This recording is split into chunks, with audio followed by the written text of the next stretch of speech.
All right, man. It looks like we're live. If we're not, we're recording, and I'll post it later. All right, sounds good. Dave Cicirelli is my guest, but I got to start out with this. Hopefully this comes through here. Let me play it. If not, I'm stopping it, and we're going to start again. Because college students don't read this anymore.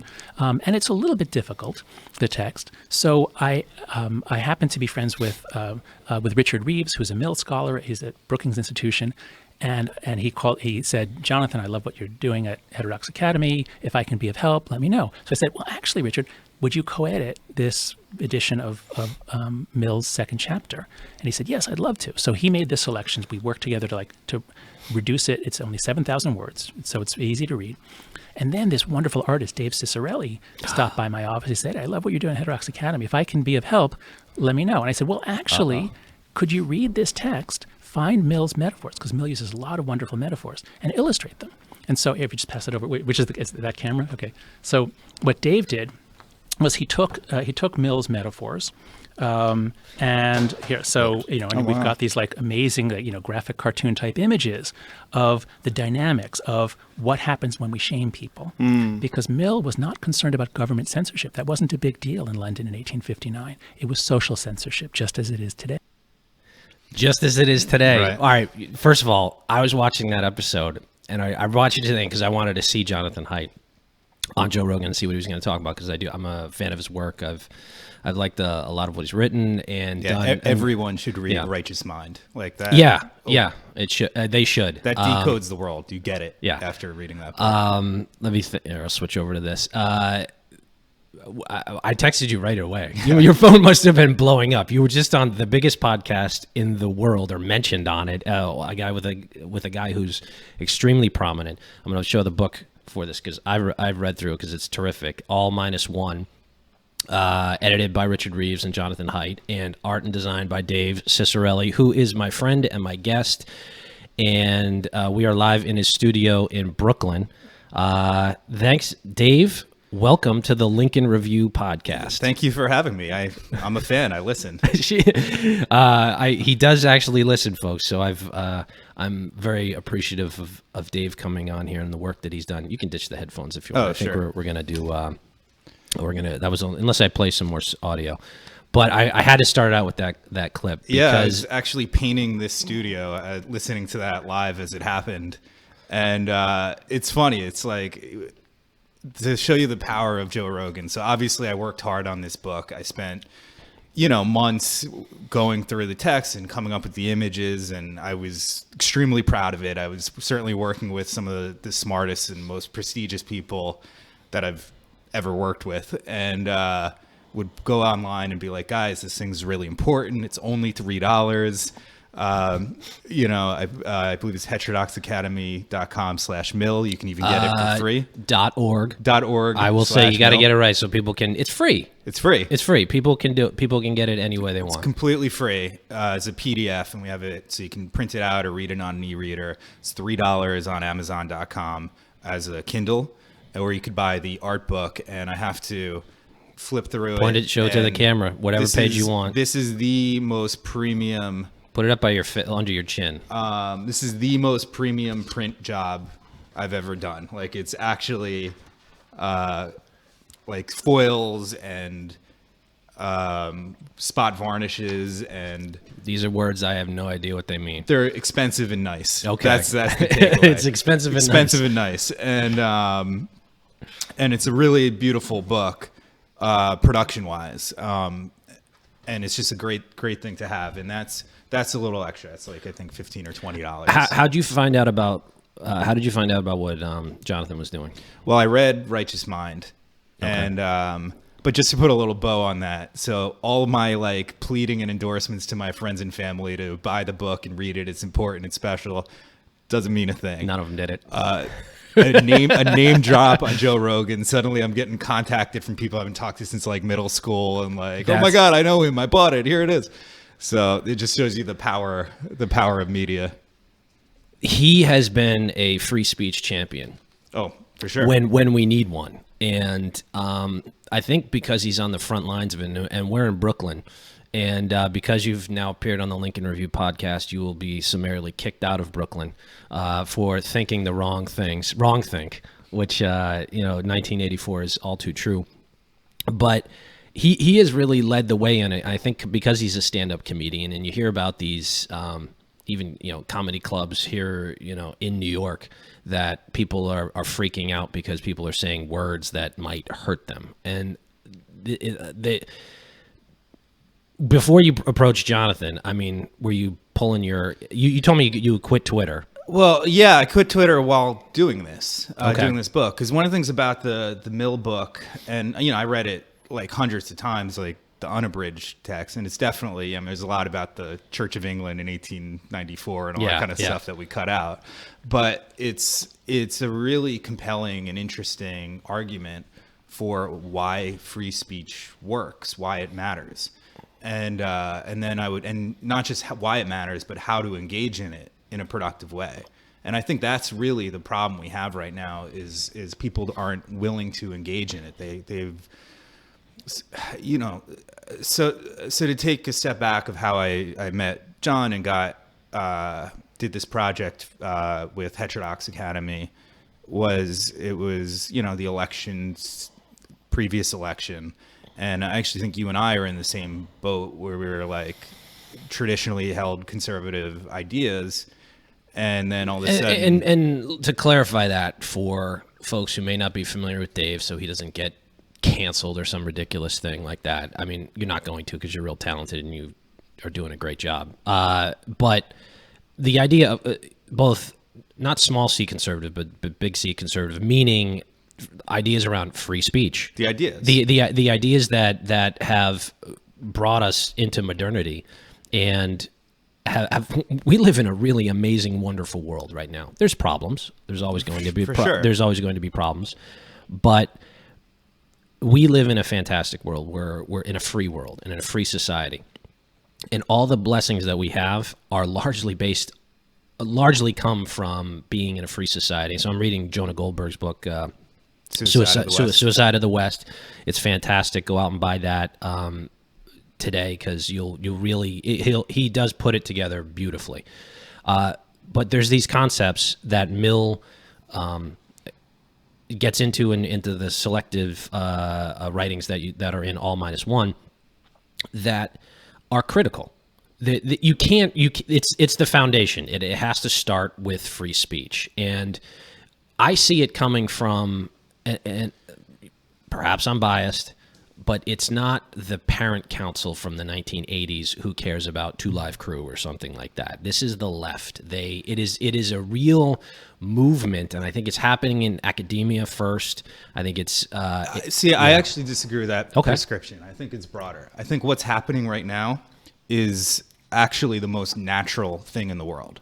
One of the things I've really kind of seen since I started doing this project, and again, it was a byproduct of actually engaging intensely with the text to distill it into a handful of images.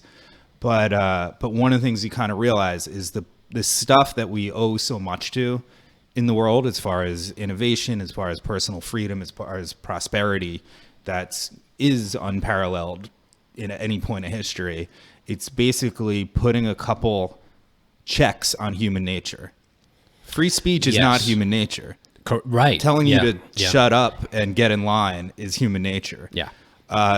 Innocence until proven guilty is the least human nature concept ever created. When something bad happens, you want someone to pay, whether they're guilty or not. We'll worry about that later, but something's got to happen.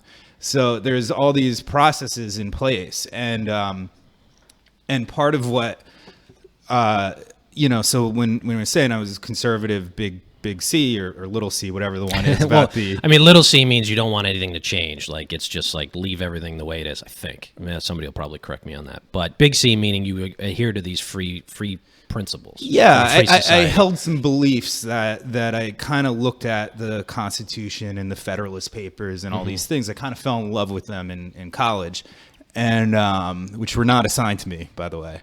It was my counter programming and Adam Smith and all this kind of stuff. And that's sort of where I came from intellectually. And I love those ideas, and I'm an idea driven person.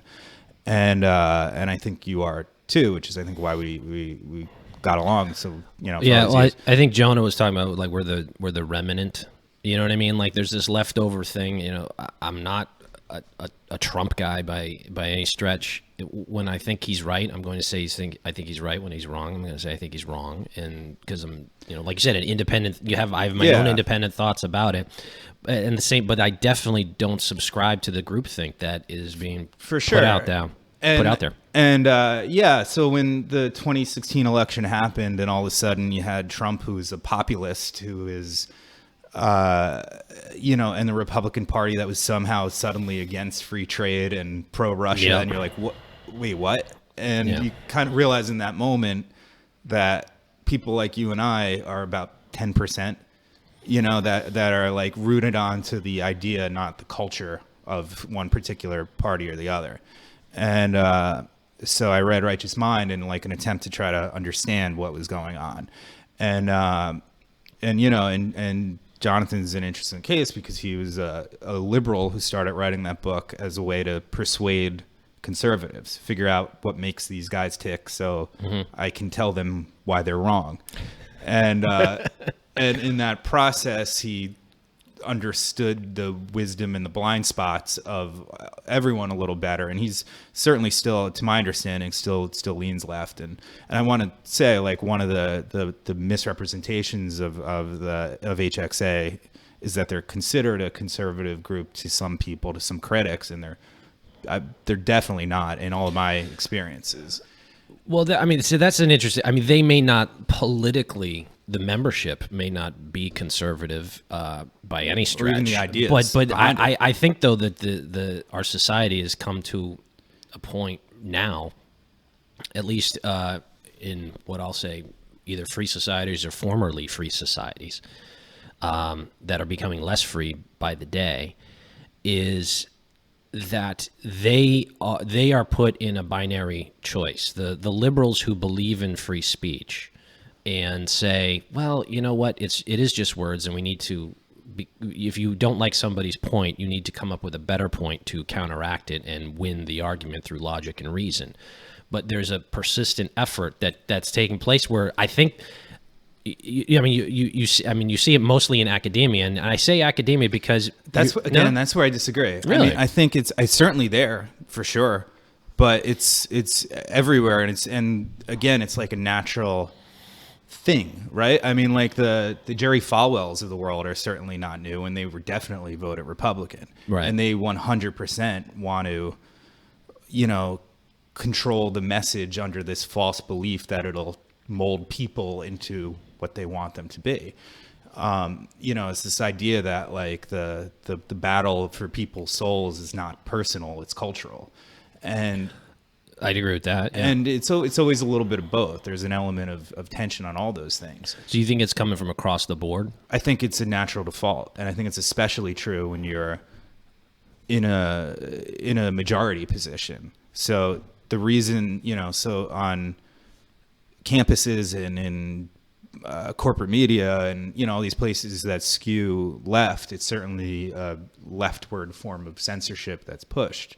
But at the same time, you look not that far into our history and you have conservative pushing like the Comics Code Authority that was going to stop the corrupting of young minds by making sure that, Superman was a literal Boy Scout and drank milk at the end of every issue. Like it's the same impulse. Like it's actually like a natural behavior, but it's wrong. It's very wrong. You don't think though that the correction has come about though? Because I would say that now where we sit, at the end of 2019 going into another election year where I think I see it mostly on the left, the cancel culture. It does happen on the right too, and there's example, but I feel the drive is coming from it starts in colleges and universities, but then the students then graduate and become marketing for major corporations, and it's still pushed. It starts out the way. moment a child shuts their ears in a screaming match. Like it's a natural thing, and what I'm actually very, very concerned about is this idea that free speech becomes a right-wing issue, because it shouldn't be. It should be one of. I think it's gravitating towards that way. Right now, and you're think, right. And I think there is certainly actors on the right that are actively grabbing it, and there's certainly a feeling, because I definitely feel it all the time. I live in New York. I mean, I'm a odd duck, man. I'm an artist. I used to live with French people. I work in Brooklyn, and I, read Barry Goldwater sometimes, a misunderstood person. I agree, but I don't make sense in the culture war. I'm like this weird thing. And, and part of it is I realize I actually like freedom, but I also am aware that freedom is messy. So what's it like for you when you're I mean, you said it yourself, you're this odd duck. When you go out with the other ducks, what's, what is it like? Here's why I say that it's driven by the left, and I'm taking your points, but we'll do the sparring, and you pointed out to me. I think if you were to go out grab a cup of coffee with several other artists right around this area in Brooklyn, and invariably grab a couple of beers, and they start talking politics and this and that and whatever, and you're nodding, aren't you? Are you not? You tell me. It depends how tired I am. Frankly. But no kidding. We're right now we're sitting in ground zero of left wing culture.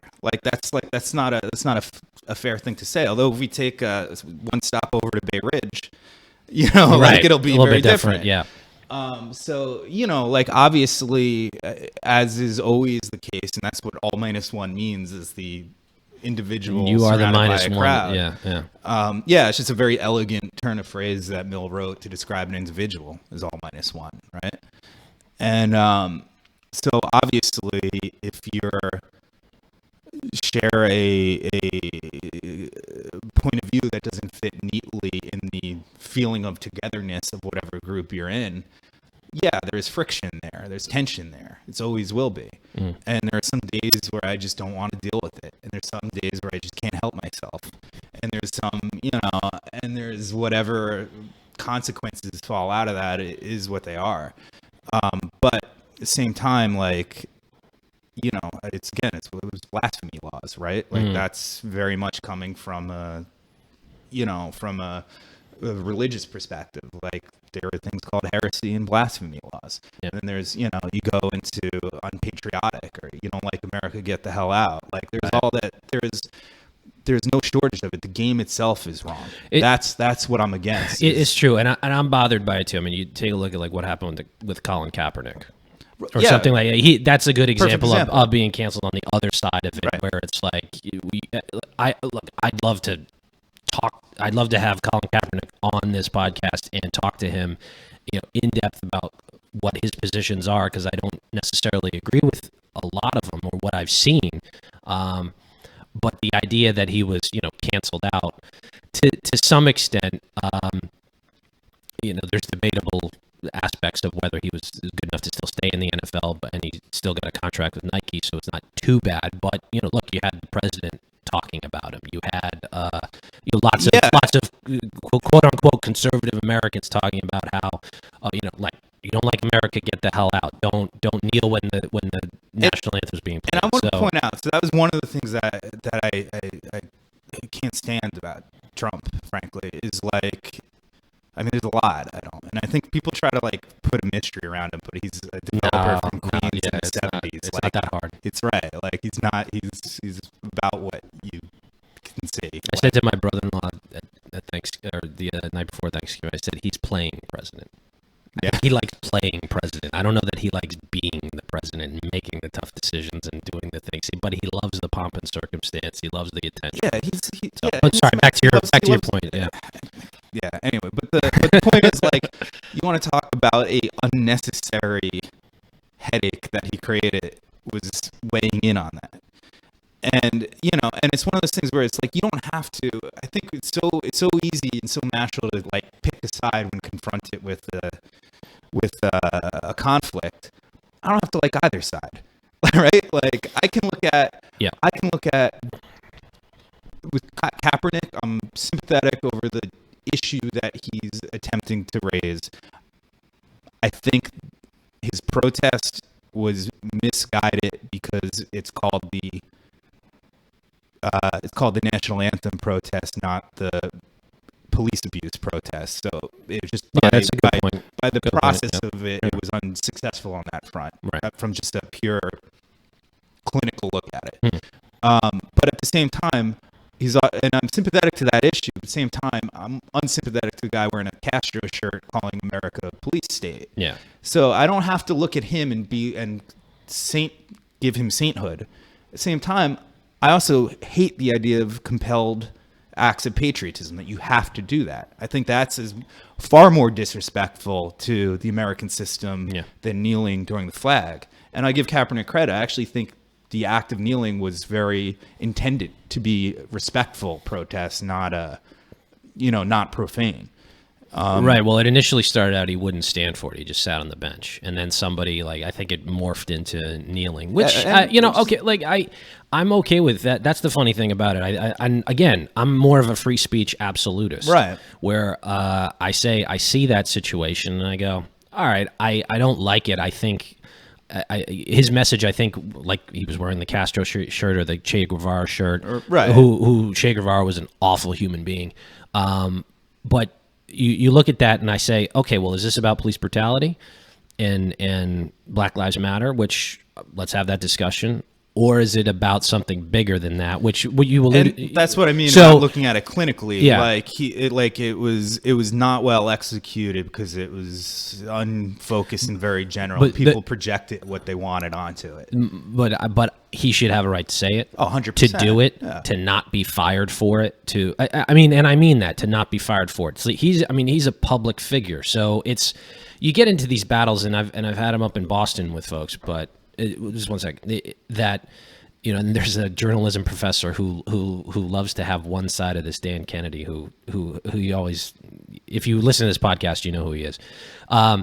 He's like, well, the company can fire whoever they want to fire. I'm like, that's true, but doesn't mean it doesn't mean they should. Correct. Exactly. Yeah, it's like, Colin Kaepernick is a football player. Football is an entertainment. They're there to entertain the crowd and the people at home, and they have a unique opportunity to be famous and get their point of view across, and even if they're not there to express that point of view for their profession. I actually think it's a good example of why suppressing free speech doesn't work. Because the reason he doesn't get rehired is partly, in my opinion, because he's not quite good enough for a place to want to deal with the distraction. Right. And two, there's a distraction. Yeah. And the distraction was created by the attempt to suppress.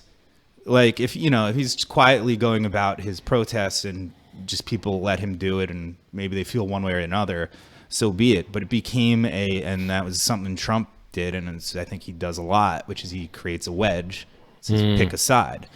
So now all of a sudden, he hammered that home for like months when it was over, and he brought it back again. For sure, because that's his mode of being. I mean, not to get into it, but his mode of being is is kind of create a leverage point and say all or not, and so that was a case where they tried to make this statement go away, and it just amplified it, and it fermented and intensified and became a bigger source of conflict and tension than it ever would have been. And and that's one of those things where it's like, part of the reason I don't like framing this as a right or a left issue, because A, I think it's bigger than that, and B, I think it's actually what free speech is a process. It's not a point of view. It's a process to explain. Meaning, part of the critiques of free speech is that it creates a false equivalency, right? Like, oh, anybody can speak, so therefore you're putting good ideas and bad ideas as if they're the same. Hate speech becomes an equivalent of good cohesive values or whatever it is. But it's not true. Free speech is the arena that the lack of equality between ideas gets exposed. It's where bad ideas get exposed. Yes. And you can't create a safe space from an idea without creating a space for the idea. If it becomes, this is the thing you can't talk about here, if this is the thing you can't talk about in this area, well, then we're going to go into our little corner and we're going to find someone like-minded, and there's, with the look or whatever. And then that idea gets talked there without any interaction with other ideas, and terrible conclusions can come out of that.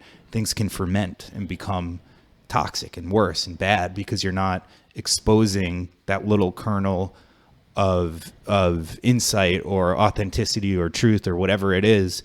You're letting it warp and morph in a way that fits your prejudice and your bias because it's not properly exposed or discussed or treated in a real way. I mean, Pinker talks about it all the time. Yeah, you brought something up earlier that I think is important, that it's the natural inclination to do that, to do just what you said, to segregate, and especially with the ideas, and find like-minded people.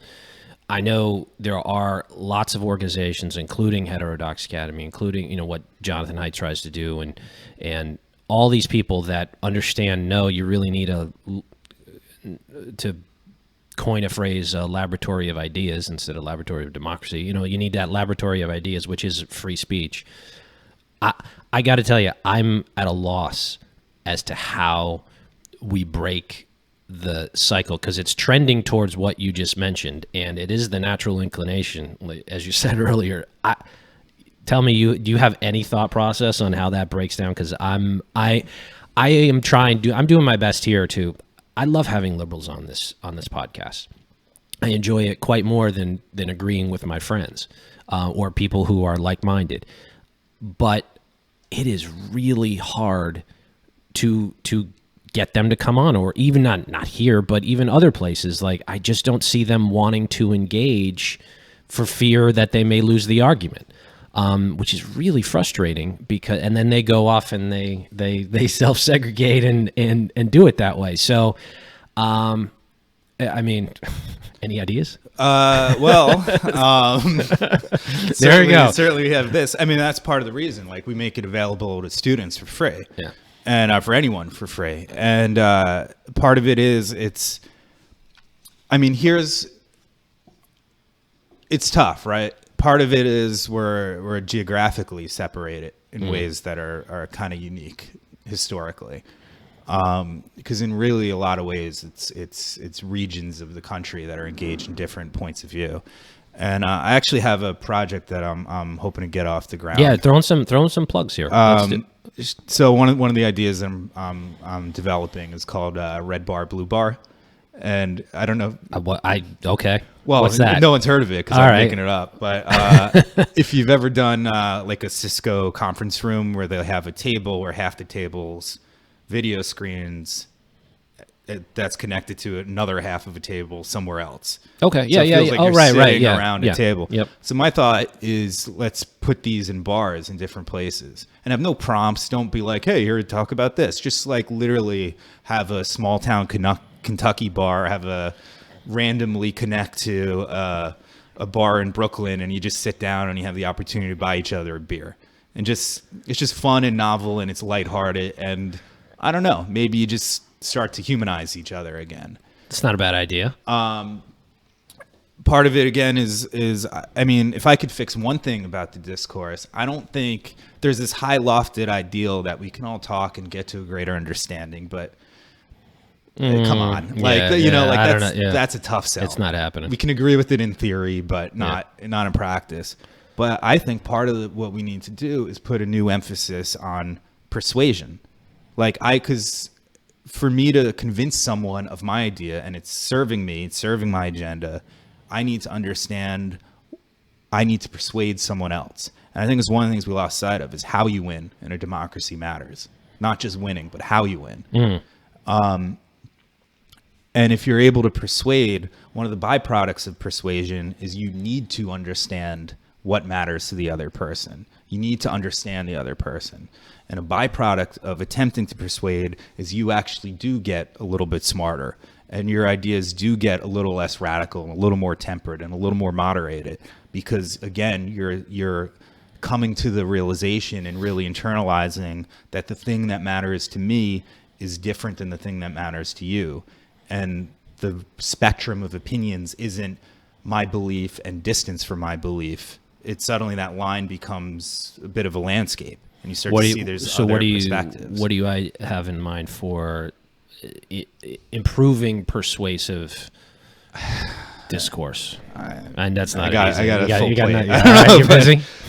But I do think. I mean, we're all busy, so maybe somebody else can figure this case, I do think one of the real mistakes we make when, as advocates of discourse and conversation, is we speak too much of the high-mindedness, and I think part of it is just the practical utility of persuasion. To persuade is in your interest. You want this thing done, try to persuade. Right. And I think that's a softer sell. You know, like you have things like Tulsi Gabbard going on Tucker Carlson, and people lose their mind as if she's, you know, like, God forbid she talks to potential voters and people on the other side of a political aisle. And it's like, well, no, she's going on, she's making her case. Like, that's what we need more of. Yeah. Because she's doing it with an agenda in mind, her agenda. She's promoting it, you know? And, well, I admire for that. I mean, that is a no-brainer, and then she'll of course catch flack from the extreme members of the Democratic Party. Yeah. That does, and you're right. It takes, from where I sit, I think it needs to happen on more of an individual level. You know, brave people, and you really actually have to be more brave right now to say what you think at the risk of being a social outcast. You have to do that to expand your mind. Now, the thing is, you might lose an argument if you're going to do that. You might come away thinking, oh, wow, I was wrong about something. I was telling a friend this the other day. I used to or make fun. More often you'll refine your point of view. True. But I for myself, I came to the conclusion I was completely wrong.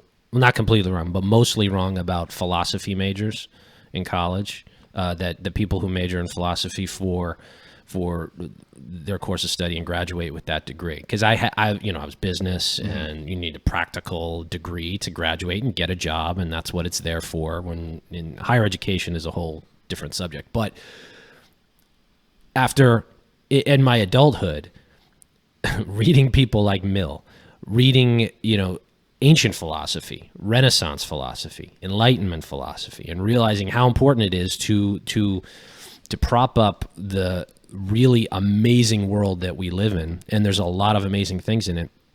You need that framework of philosophy behind it.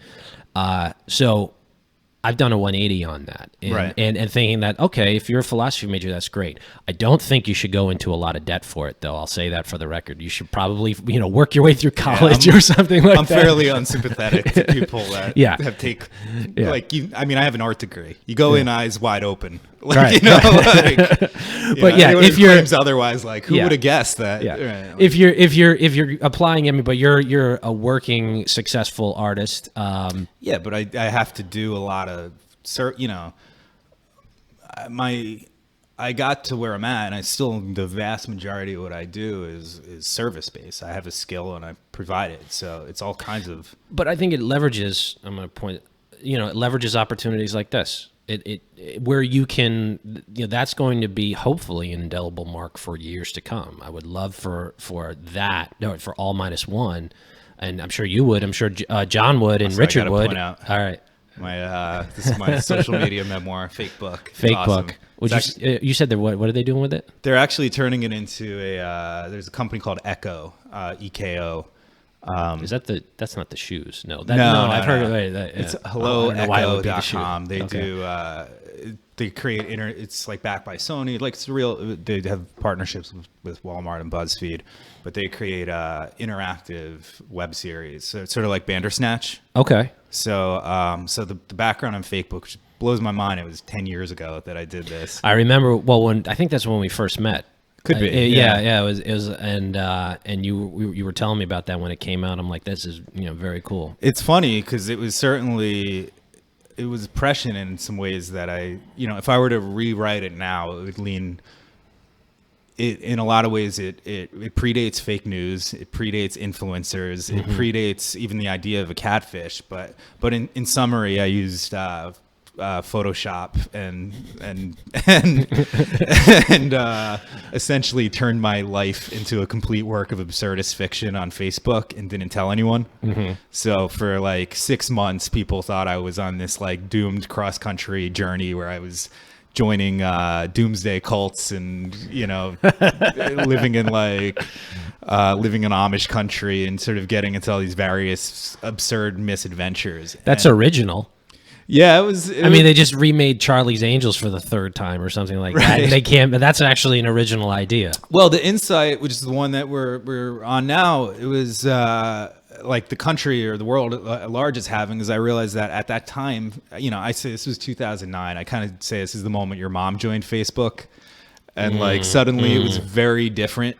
You went from like flirting with the girl and that I went to college with to then suddenly like your like third cousin twice removed is commenting on things and you're like what's happening? You're like saying vaccines don't work or something like that. And you're like, this is the breakfast days. Like, here's what I'm eating for breakfast, like in Farmville, and like how quaint.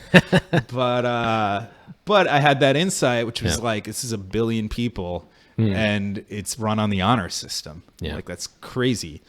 And it was, kind of a couple years out from the high school reunion. And I thought it would be, I joked with some friends that it would be hilarious to fabricate this. And then I couldn't let go of the idea. And then I did it. Maybe this is a good segue. And I didn't even think of it, but you piqued an interest.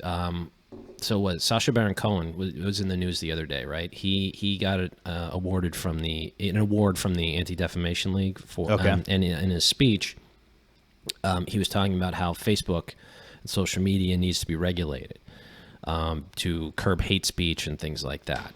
And I struggle with it a little bit, but not that much. I mean, like I said, I'm a free speech absolutist. I would prefer that if somebody's engaging in what you think it's hate speech, rather than shut them down, shine a big light on them and let people know who they are. But you get into things like, well, they're going to share some fake news on Facebook and that will potentially influence voters and things like that. I mean, where do you fall on that? Because I tend to say, self-police, like, let them fall for it. Or so it's a weird one, right? Yeah, because it's like, so part of it is Facebook a utility or is it a publisher, right? Like, AT&T is not responsible for how I use my phone calls. Yep. But the moment you start regulating ideas, you become a publisher, like subjective things, right? And then you become, in my mind, you become liable for slander and things that you allow through your editorial process. So it's a weird thing. And I don't know. I don't necessarily have a solution, but I mean, if we look at it, it's really a bit of both. I don't have a solution either. I don't think, you should share neo-Nazi propaganda on there but it should be. What's weird? It's odd because it's like, I want to know who these people are. Of course. Because they need to be ostracized, but identified at the same time. But I don't trust whomever's in charge to tell me. Well, right, exactly. Oh, well, okay, well then, but then Ben Shapiro, and he kind of, I don't like him either, so he's hate speech too. And then I'm like, what? Yeah, and there's the weird flip of it too, right? Like, where you can take something real and shine such a spotlight on it that it inspires disproportionate action. That's true. That's true. It's like I said, it's over 1 billion. At this point, it's billions of people on social media, and you can find whatever you're looking for, whatever it is, and you can connect whatever dots you want to connect. And one of the things that was so interesting about doing Fake Book, which is how bad a job I did and how much people believed it. Like, I was doing these Photoshops at like 3 a.m. There's the worst Photoshop jobs you'll ever see. The story, I mean, I got away with it a little bit because cell phone cameras were bad back then. Yeah. But the stories were completely absurd. Like, they were not meant to be plausible. I was trying to, in a weird way, it was, this little bit. The book's funny too, by the way. I just want to tell people it's hilarious. But let me show it for the. Here we go. I'll pull it up on on the computer too. But it was a catch a tiger by a tail situation. I started this thing I thought was a joke. People took it really seriously because I was sort of telling this. I accidentally told this escapist fantasy. The story was I quit my job and just started walking west. Practically, the reason I chose that story was I could change the story as I go. If I was, I'm an astronaut now. It's all going to be like space stories. Right. Yeah. But it was kind of an open template. But what I didn't appreciate at the time that I started it was that I was telling an escapist fantasy that's everyone on some level holds. The idea of just like walking away from responsibility and finding adventure, and everyone go like, "Oh, have you seen Into the Wild?" I'm like, "The guy died at the end of that." Yeah, like that's not like right. Like, it's attractive. It's not right. It's not right. Well, it's a bit nihilistic. But people don't care that he died at the end because that fantasy is so strong, and then on top of that, people were discovering it right when they needed their 10-minute break from work, when they're sitting at their desk and couldn't look at a spreadsheet any longer and hopped onto Facebook for a 30-second distraction. And then all of a sudden, here's this guy that they kind of know. Like all these relationships that at the time I was dismissive of. Johnny from 3rd grade soccer camp or whatever, 10th grade lab partner, or someone that would, in another era, would have just been part of my past and probably forgotten. Never gonna say, yeah. And now you have this like intimate connection to this thing they're doing, and that thin little thread of a relationship strong enough to suddenly make this thing not a fantasy but an option, a reality, and something you can be doing. And everybody wanted it to be true because they want it. There was like an emotional payoff. There's a vicarious people. If there's a bit of toxicity now that.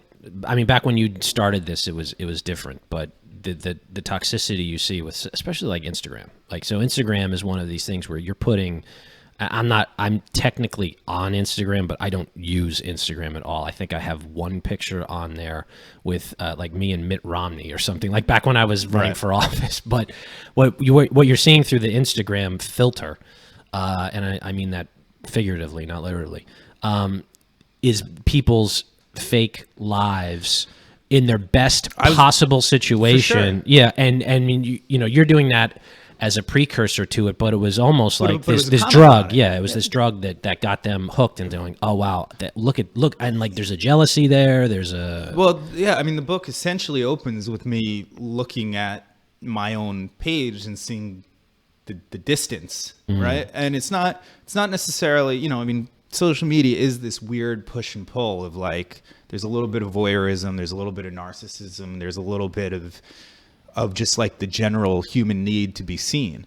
And I was an accidental influencer. I had somebody quit their job and send me a note saying thank you, really, for inspiring them, and I almost, I dry heaved because I was like, I didn't want that. Oh no. Yeah, I was, this thing started a particular way, but it was the scene from Fight Club just popped into my head. Which scene? When Brad Pitt and Ed Norton.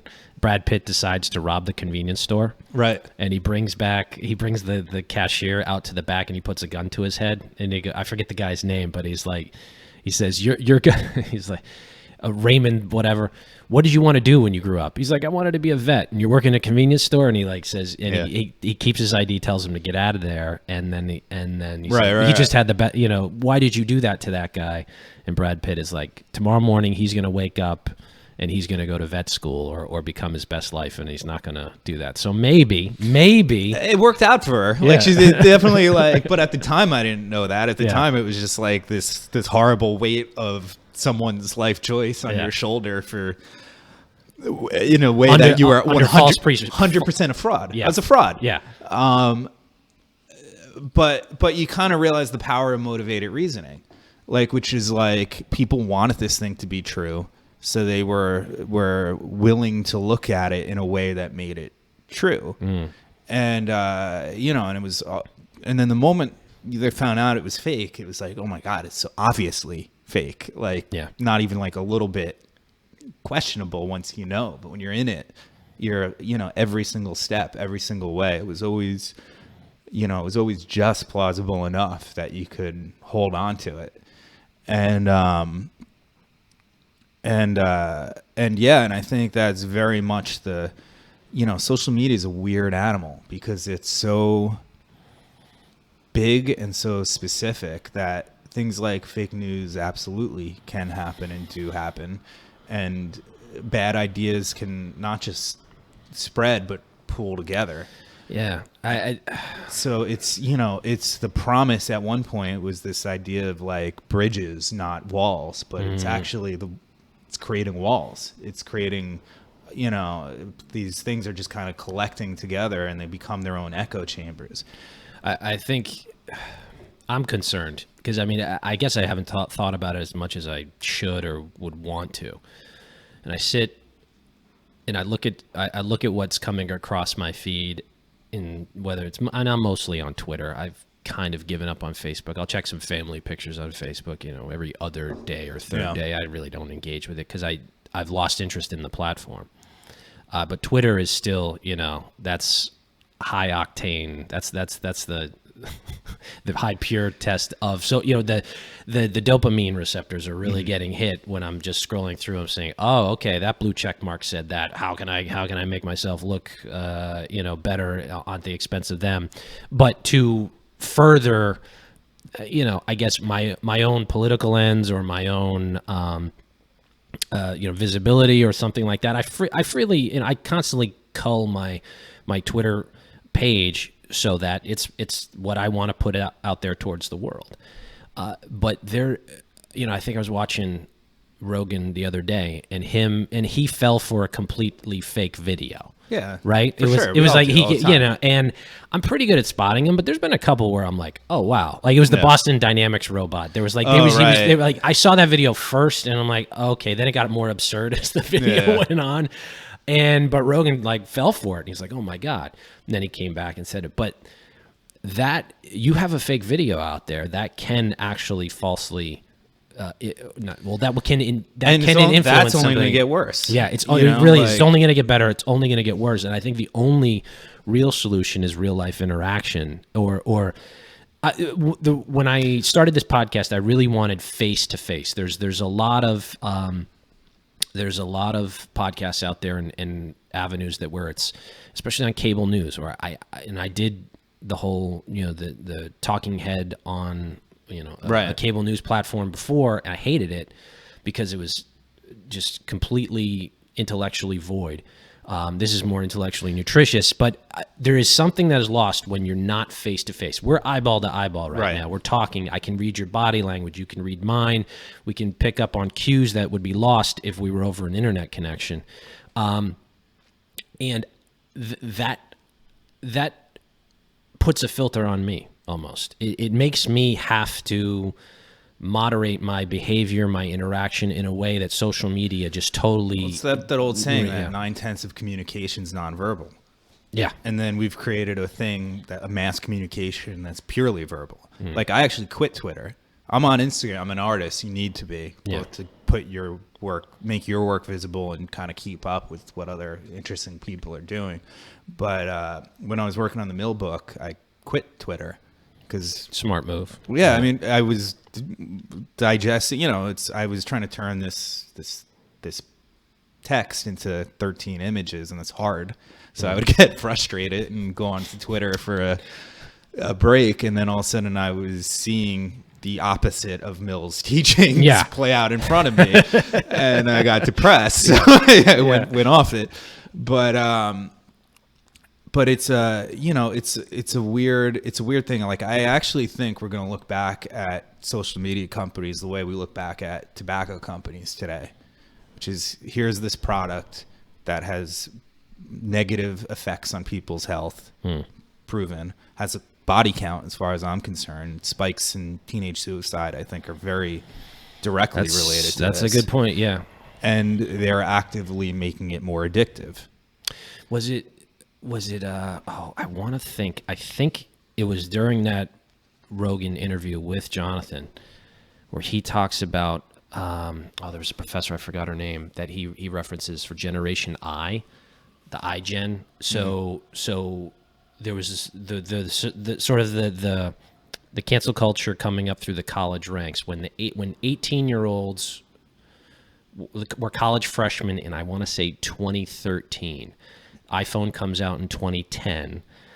Instagram, Facebook, images, all the things we're talking about, it pushes it forward, and suddenly this sheltered, coddled generation that is heavily influenced by all the social media inputs comes online, so to speak, in a university, and they need to create the safe spaces around 2013, 2014. So, and then we see the push we have today. I think he was referencing that, but it was very, I mean, you look at like what's changed in the culture, what happened around that time, why we're arguing, even discussing free speech. We're in the 80s and 90s, it was more the other direction. And he really drove that home. That it was like this generation grew up being bombarded with this fake life on social media. That was, I think it is detrimental. There are some positive aspects of it. I get to see things that I wouldn't be exposed to normally. I don't like the way a lot of the feeds have been manipulated for people who I follow, who I want to see their stuff, but then I don't see their stuff. And because I want to be exposed to everything. But you're right. There's a high level of toxicity on people's emotional and mental state that, it would probably go the way of somewhat tobacco companies or an idea behind that. Yeah, and I mean, it's all, even like fake book. It goes into the positives and negatives of it, and I'm actually kind of positive on it. It was more of a personal lens. It was more the exploration of what a Facebook friendship is, not necessarily fake news, because wasn't a term. Yeah, there wasn't. Yeah, but yeah, I mean, it's unquestionably all these things have trade-offs and negatives, and I think we're in a weird spot where our etiquette doesn't exist yet of how we interact online, and we'll get there at some point. And I don't know a solution, but my feeling is if there is a solution, it's not what's shared, but how. Because that goes down roads that I'm very uncomfortable with. Because you make a tool, you don't know who's gonna handle it, right? And there's always a reason. There's always, those reasons are always very subjective. It's safety, it's concern, it's all this stuff that you can apply to anything because they don't have clearly defined borders. I mean, the basics of it, like promising physical threat or anything like that. Yeah. Those are very clear. Like, there's no nuance to those. So somebody, I forget who came up with this concept of the "oh yeah" button, which is like basically if you have, and I think it was an interesting idea, and I might be getting it wrong, but there's things like that I think make a certain amount of sense to me, which is when an idea or an article is posted, all the links across all people are the same, right? It's the same source. You can register a suspicion on it, or like a skepticism, right? And then it will have a score on, like, That's not a bad idea, right? I mean, that kind of lends itself where if I'm looking at that robot video that they're shooting at, and I go, no. I mean, definitely no. Or it's like not real. Maybe they designed it to be funny or whatever. Yeah, and they did. Actually, it's Corridor Crows. I actually follow them. They're kind of an interesting group of content makers on YouTube. But yeah, it was meant. But I actually I did a fake Banksy stunt a number of years ago, where Banksy famously did Was it really a fake Banksy stunt? Mine was, yeah. It was, but yeah, Banksy famously did a Central Park art sale where he put up a little stall in Central Park and sold real Banksys for $60 and sold like 3 of them over 9 hours. People just walked by. Right. And then a week later, me and Lance Pilgrim and George Gross, collaborators of mine, we popped up a new one, but we called it Fake Banksy. And we told everybody they were fake, but we recreated all his paintings, but we told everyone they were fake. And then we even had a legally notarized certificate of inauthenticity stating in no uncertain terms, these are not Banksy's. We sold out in less than an hour. Wow, get out of here. Yeah, and we made a video. You can look it up on YouTube, Fake Banksy sells out. And, and it got picked up by the press and all over. It was That's amazing. That's amazing. It was super fun, but it plays with that line. And that's like, as an artist, I'm obsessed with that line, which is like the anything that inspires the what is this response. Like, is it real? Is it fake? Is it what? Like that ambiguity. Yeah. And the internet is perfect ambiguous place because it's all just pixels on a screen. And this brings you to bring it full circle. You can't explore that line unless you adhere to the ideas that John Stuart Mill, all minus one, and freedom of speech. Otherwise, it all becomes what somebody else dictates. And I think that's, you can you can fictionalize your narrative around it. Yeah. Like there's always someone convenient, whatever position you hold. It's, you know, like I've come to realize that most debates, it's not like, it's about, you're debating your framework of the world, not the issue necessarily. Like at its core, you're like, my framework of the world that I use to navigate, the shorthand I use to navigate is correct. That's where, like, when Banksy poked at it with his art sale by like taking his art out of Christie's, he said it's as worthless as the postcard stand, and the guy selling like I don't know, planets made out of spray paints and circle stencils, you know, all the garbage art. He said, you know, he had this comment on Haidt, and then Lance and I, we finished that comment by being like, in this hype world, now these worthless paintings, pure hype, right, become worth more than Banksy's, and in that moment, and so, you know, so we all have this shorthand, this framework that we navigate because there's just too much. And I kind of reluctant to say it, but like when one of when Trump won, New York was like shell shocked. Like it was just people walking around in a daze, like grieving on the street, like to absurd levels. And one of the things I would hear a lot is people go, it feels like right after 9/11. Absurd statement, right? Yeah. No. Of course. No. Of course. I know. There's no sense of proportionality there. Of course. But where I think they're coming from, and on some level I even understood it too, was yesterday I was in one world, now I feel like I'm in another. And I think that is how I felt. I didn't feel like I lived in a world where Donald Trump was going to be president. That's ridiculous. It's still ridiculous. It still doesn't make sense to me. In large part, right, yeah. But that was the feeling. That was the feeling of like, and I think one of the unfortunate things is I think the progressive wing of the country, my feeling was, I don't know, my understanding of the world is wrong. I need to figure out what I don't know. I need to try to understand this. And I think but I'm not a progressive, you know, in some ways, sure, or whatever, but not really.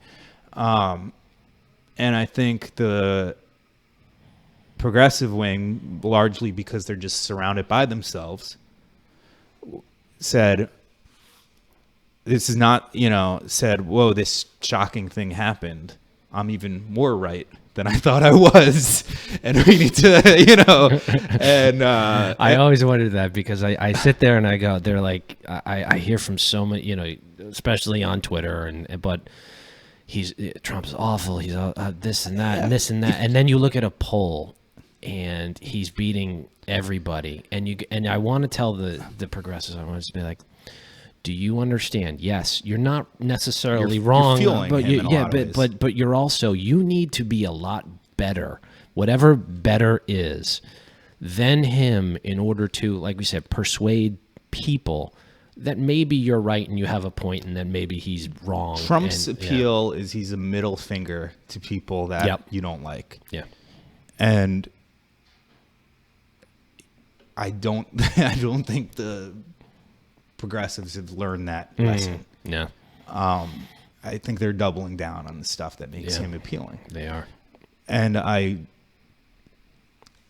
don't share that appeal, but I understand it on some level because I've certainly been condescended to. And well, no, I mean, as you said earlier, you know, it's a natural reaction. You know, it's a gut instinct when you are under that. It's the tribalism, us, them. I'm not them, so I must be. You know, I think there's 3 modes of being. I think it's Clark Kent, Superman, Lex Luthor, right? Those are good. And Dave and I are both comic book guys. So- We both love comic book. We were actually, when we first met, I think we had like Yeah, I think a so, 2-hour conversation about comic books. I'll have to have you back on. We'll do a whole nother episode about DC Marvel. But yeah, Right. Lex Luthor, So, Superman, Clark Kent. Kent's the nice guy, avoids conflict, but there's a weakness to him, and he's just kind of passively goes. Superman doesn't avoid conflict, but he uses power. You know, he's good. He's something to be proud of. And then Lex Luthor is an asshole. He's self-centered. So I do feel like part of the problem is, and part why I'm like a little lost and dismayed at what to do with this country right now, I feel like part of the progressive agenda is to use, or I would say part of the politics of the moment is to use shame, to make people ashamed of their history, where they are, who they're from, make the standard, replace this kind of the standard traditional myth of America. And it's all myth. I mean, history's messy and complicated, and you can pull out whatever you want, but the things you focus on and put to the surface, you know, in some ways, I think the traditional Republican part of the country was the pride of America, and then the traditional liberal wing was the conscience of America. You know, we can be doing better, and you know, Republicans with a certain amount of confidence of what we were. And I think that conversation got too out of whack, where the sense of shame got really strong. And someone like Reagan was an assertion of the pride of America. This is what we are. We're the city on a hill. This is what we stand for. We conveniently were able to contrast ourselves against the Soviet Union and look pretty good. And I think that pride was an assertion. Now, Trump is the alternative to that, which is they try to shame him, but he's shameless. You know, It's pure ego. He's just pure ego. He's an ass. And there is something exhilarating about watching an asshole interact with someone trying to shame them, because he just doesn't care. And I get that appeal. I think it's the wrong. I much desperately wish we had the reassertion of pride. The reassertion of pride would overcome the shame anyway. But the pure ego also just beats it back, I think. Right. But the problem is, when you put an asshole in charge, it amplifies and intensifies, makes everything worse. Like the conflicts grow, because it's like it just drives, everyone just gets driven mad, you know, and middle ground's always in the uphill. Yeah. Middle ground's uphill. It takes effort to get to a middle ground. And the more you pull along the fringes and the edges, that slope gets, you know, more and more intense. And the people that are already on the edge fall off. And you have this like incredibly hard compounding thing that I think we're in the middle of, this intensifying. And like I said, it's increasingly about drawing some sort of moral line and saying I'm on the right side of it. Anyone else is not. They don't have their own views. They just have the opposite of my ideas. Yeah. And I don't know. People need to read Mill. That was excellent. My friend Dave Cicirelli, I'm going to say, go get All Minus One. It's a free PDF at heterodoxacademy.org/mill. You can download the PDF. Where can they get the hard copy? Amazon. On Amazon. Also check out. And they could also get a Kindle as well. Fake Book. You can Google Fake Book by Dave Cicirelli, and it will show up. You can still order that. Keep an eye out for the web series that's coming out based on that. Let's see what else. Follow him at D Cicirelli on Instagram. And let me tell you something. He's working on this amazing thing, the Hex Cube, that I just was a part of. Infinity Cube. I'm sorry. But I do have one that's a hexagon. It's a hexagon I named cube. it poorly, but it's an immersive experience. It is incredibly cool. I'm gonna I took a video. I'll try to tag it on the the episode if people want to check it out. It won't do it justice because you definitely need to check it out. But check out D Cicirelli at Instagram. All Minus One was the book he illustrated, and he's a friend, and I'm glad to have him on. This is a great episode. We went an hour, and it flew by. Oh, so awesome. Yeah, I know. It's pretty amazing. Dave Cicirelli, thank you, buddy. Hey, thank you so much. And to subscribe to us on iTunes, the link in review on YouTube.